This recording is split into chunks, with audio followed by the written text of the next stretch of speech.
Op 1 november 1944 maken Engelse, om precies te zijn Schotse troepen zich op om de Westerschelde over te steken. Bij Breskens maken ze gebruik van een steiger die de verslagen Duitsers hebben aangelegd. Deze Schotse hooglanders gaan aan boord van landingsvaartuigen waarmee ze de aanval op Vlissingen zullen gaan inzetten. Op de achtergrond zien we de ruïnes van Breskens.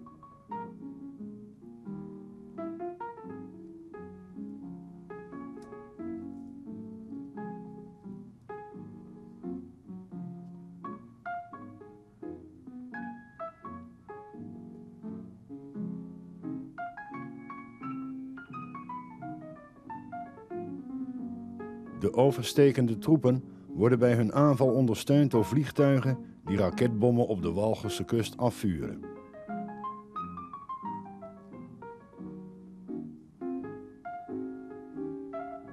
Ongeveer 3000 Engelse soldaten zullen die dag de Westerschelde oversteken en Vlissingen veroveren. Behalve vanuit de lucht krijgen ze ook ondersteuning vanaf het land. In Zeeuws-Vlaanderen, bij Boerenhol, staan enorme stukken geschut, houwitsers. De grootste kanonnen die de geallieerden bezitten. Deze apparaten beschieten eveneens het te veroveren Walcheren. Ze hebben een bereik van zo'n 32 kilometer.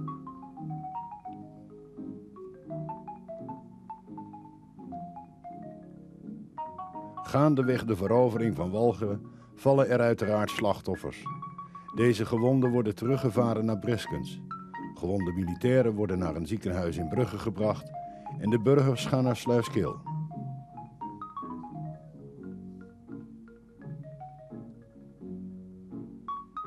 Inmiddels nemen we een kijkje in het bevrijde Zeeuws-Vlaanderen. Hier is de bevolking in een euforische stemming. De bevrijders worden op handen gedragen. Er is sprake van een grote verbroedering tussen burgers en militairen.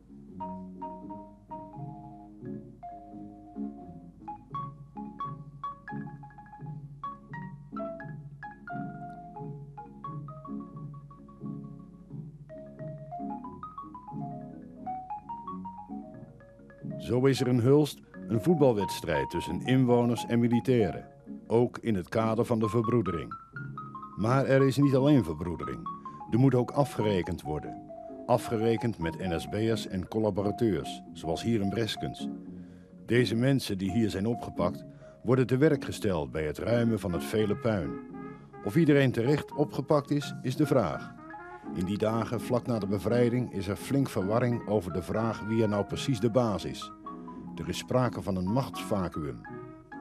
Maar al gauw wordt er in het voormalig stadhuis van Axel het militair gezag gevestigd. Deze mensen vertegenwoordigen de Nederlandse regering in ballingschap en staan tussen de bevolking en de geallieerden. Het militair gezag heeft het in feite voor het zeggen.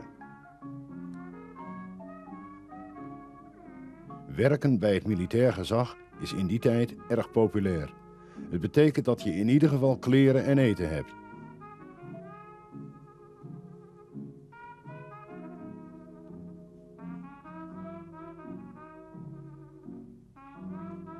Het militair gezag is ook belast met het inzetten van materiaal bij het puinruimen. De geallieerden hebben naast schiettuig ook ander materiaal meegenomen, zoals bulldozers en graafmachines.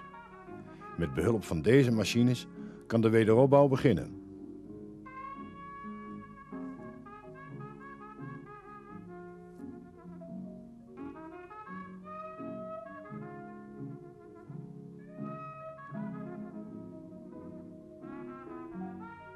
De communicatie is een groot probleem. Alle telefoonleidingen lopen in die tijd bovengronds. Door het oorlogsgeweld is het hele netwerk vernield. Een van de eerste herstelwerkzaamheden betreft dan ook de telefoonleidingen.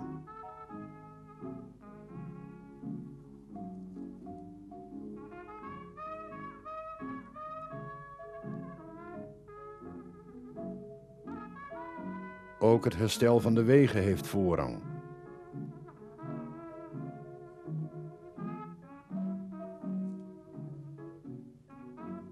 Er is niet alleen materieel leed. Door het enorme oorlogsgeweld in Zeeuws-Vlaanderen hebben vooral kinderen veel psychische schade opgelopen. Het militair gezag selecteert grote aantallen kinderen die naar Engeland mogen om daar te revalideren. De kinderen mogen niet alles zomaar meenemen en zeker geen luizen. Om dat tegen te gaan worden ze voor het vertrek met de flitsspuit bewerkt. Het is puur DDT waarmee ze bespoten worden. In Engeland worden de kinderen ondergebracht in inrichtingen waar ze door therapeutische behandeling weer tot zichzelf kunnen komen. Op 13 maart 1945 is het een spannende dag. Niet alleen voor de bevolking van Breskens is het die dag spannend, maar veel meer voor de regering in Londen en koningin Wilhelmina. Zij is het die aan het begin van de oorlog haar land is ontvlucht. De grote vraag was of ze weer als vorstin zou geaccepteerd worden bij haar terugkeer. Die 13e maart komt ze bij Ede ons land binnen en 's middags arriveert ze in Breskens. Geallieerden hebben zich met het oog op de veiligheid grote zorgen gemaakt. Maar het is Wilhelmina zelf geweest die haar trip verwezenlijkt. Voor alle zekerheid heeft generaal Eisenhower zijn eigen auto aan haar uitgeleend. Wilhelmina wordt onder andere ontvangen door waarnemend burgemeester Bins. Ze onderhoudt zich vooral met mensen die in het verzet hebben gezeten. De volgende dag bezoekt ze Axel. Het groot enthousiasme van de bevolking zal haar goeddoen. Als het aan de Zeeuws-Vlamingen ligt, kan het Oranjehuis weer terugkeren. Gerustgesteld door die gedachte trekt ze verder de provincie in.